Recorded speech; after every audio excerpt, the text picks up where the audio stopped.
So show me your friends and I'll show you your future.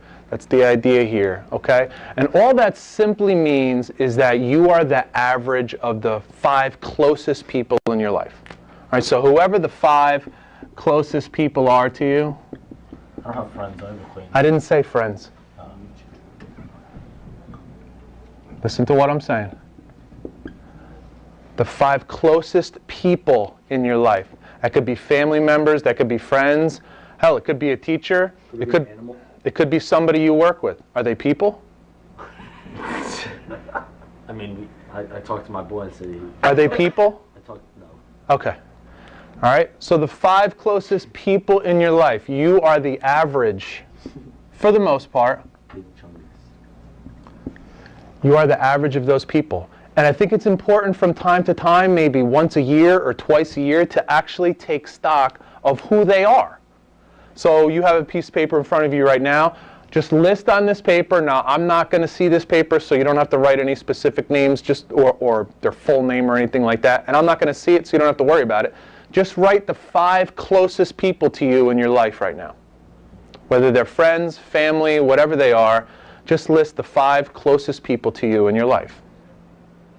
Now, when I was in high school, I played 3 different sports. I played football, basketball, baseball, and all the people I was surrounded with, all my, friends that I was surrounded with were athletes. And even my father was huge into sports. So even as I looked towards family that I was close to, and I was very close with my father, he was always into sports. So almost everyone around me, especially the 5 closest, were all about sports and athletics and stuff like that. Right? And that shaped me. That had a lot to do with who I was, how I acted, the way I talked, what was important to me, right? What I focused on, almost exclusively sports. So why does this, the question is why does this kind of end up this way?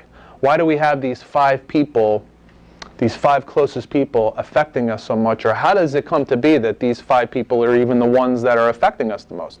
Right? Part of it is just simply association, right? Kind of tribalism. The idea that we surround ourselves with people that are just like us, right? People that like the same things that we like, do the same things that we do. How about just live in the same area that we live in?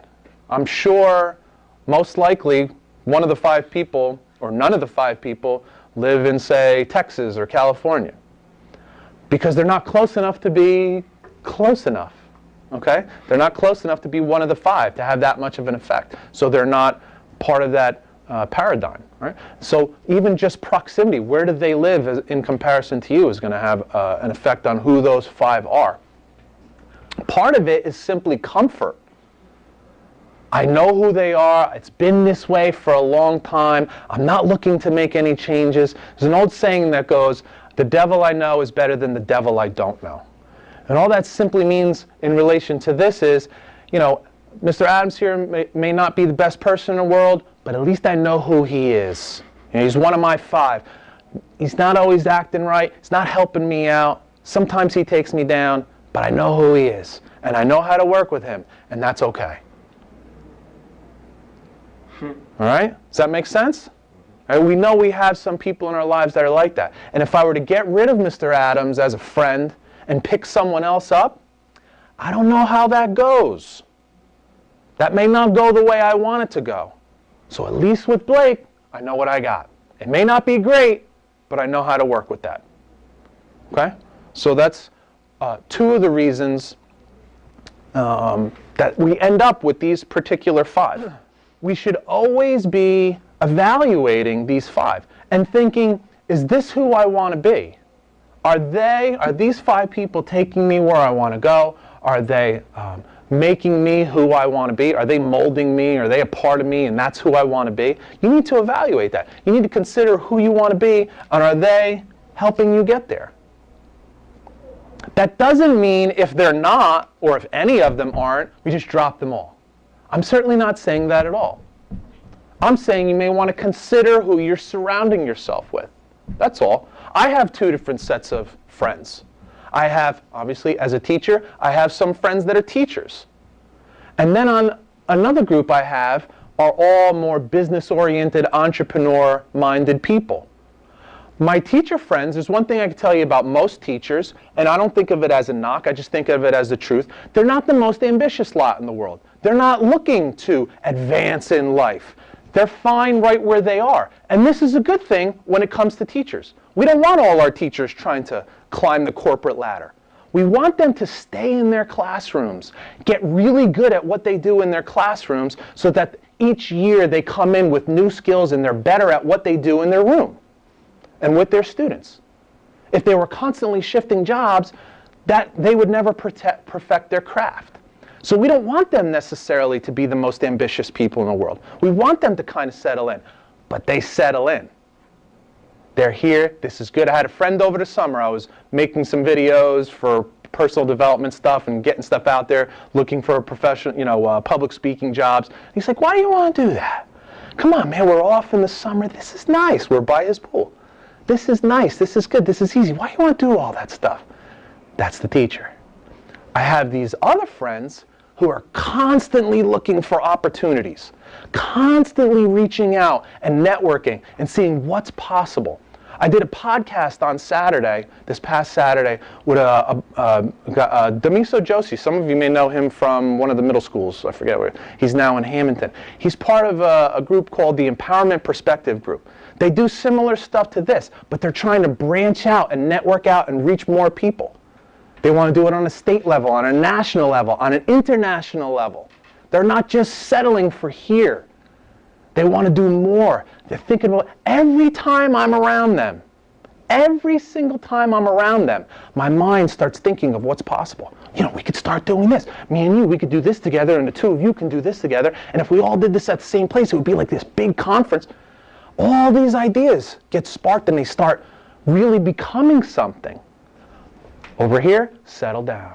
It's good. Don't get too crazy. Over here, anything's possible. I'm not saying either one is right and either one is wrong. And I'm not saying I should go with one and eliminate the other. In fact, for me personally, they both kind of balance me out. Because of the teacher friends I have, I've worked year after year on what I do in here. And because of that, all this other stuff has started to become more possible, more available. Because I've perfected what I do here, it's now helping me on the entrepreneurial business side. And I can bring things from the classroom to that. And vice versa. We do things in here that most teachers wouldn't do. I wouldn't have that if I wasn't doing things outside of school. Okay? So what does that mean? Maybe all it means, like I said, I'm not telling you dump all your friends and get all new friends. That would be unrealistic, and you probably wouldn't want to do that anyway, because it's part of who you are now. Even these associations that you have are part of who you are. So you wouldn't want to totally dump everyone. But what if you changed just one of those? What if you changed just one friend? What if you took the number 5 on the list, wasn't that close? They're one of the 5 closest, but not that close. What if you slowly kind of weaned off of them, and maybe number 6, who's into accounting or is a really good math student or whatever, they want to be a cop, whatever the case may be, what if they slid in and you started spending a little more time with them? 1 in 5, that's a 20% difference. That's a 20% difference in who you are and where you're headed and what kind of things you're interested in. Now, 20%, if you could change 20% overnight in anything, you would take it. If you could raise your grades 20% tomorrow, you would do it. If I could lose 20% of this goddamn body weight, I would do it. In a day, I would do it. Of course I would do it. 20% is a lot. 20% is massive. And all you got to do is consider picking up one new friend. And I'm not saying to go out on the streets and look around and go, you, we're friends now. That's not what I'm saying. That's not what I'm saying, okay? I'm just saying you probably have someone in your life that's more of just an acquaintance. You pass in the halls, or you know from the high school. You don't spend much time with them, and you're like, you know what? Maybe that'd be a good idea. If you were a straight A student, I would say to start hanging out with some, degenerates and get in a little bit of trouble. Maybe get arrested or something like that. See what it's like. I wouldn't want you to totally change like that, but there are benefits to that also. Because the tougher, a little rough around the edges kids, they have some advantages too. I say this all the time. Life is tough. The world is difficult. It's tough. And if you have a friend or two that's a little rough around the edges, doesn't always do things the right way, learning how they do that, learning how they survive could be helpful. So you probably do want to have a little tougher friend, a little rougher friend, one that gets in trouble from time to time. Okay? And just the opposite, if you were always in trouble or if you had poor grades, why wouldn't you want to hang around with someone who maybe gets good grades? And say, how did I do that? And then you find out, wow, it's not that big a deal. They're not doing things that much different than I'm doing. I could do that. If you were an animal lover, maybe you would want to go and strike up a friendship with a hunter. You say, well, that sounds absolutely crazy. They're totally opposite each other. Nothing could be further from the truth. Nobody in this country donates and spends more money to protect wildlife than hunters. Who would? Hunters don't want to see animals go extinct. Hunters don't want to see open lands disappear. Then there would be no animals to hunt. Most of the hunters you'll ever meet in your life, all the ones that I've ever met, are actually very conscientious about animals. They love animals. They appreciate the fact that they hunt these beautiful animals and then harvest the meat. It means something to them. What could be more organic than hunting your own food? I don't like seeing animals killed. Where do you think your hamburgers come from? There's a poor cow somewhere in Kansas that just got its throat slit so that you can have a steak. Okay? So it's happening anyway. These people just happen to do it for themselves, and they do it in a very conscientious way.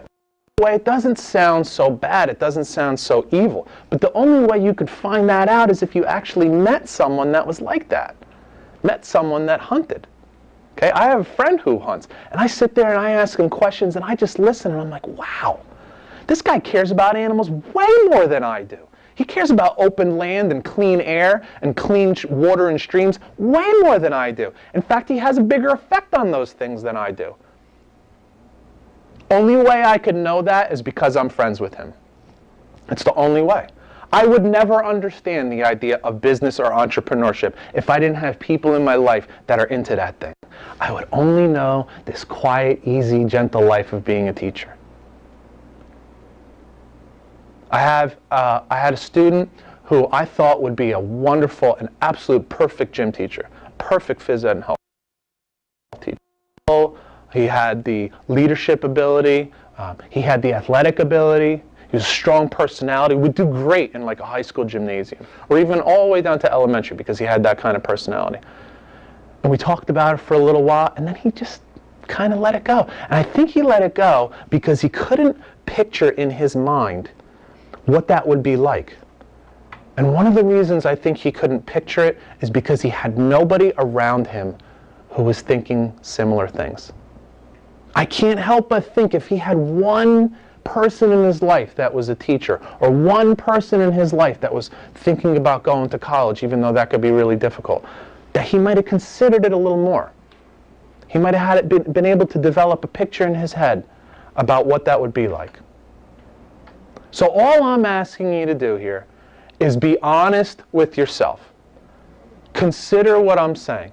And that can be difficult sometimes. Being honest with yourself can be very difficult sometimes. It's painful, but it's only painful up to the moment you admit the truth. Right after that, we all become solutions-oriented.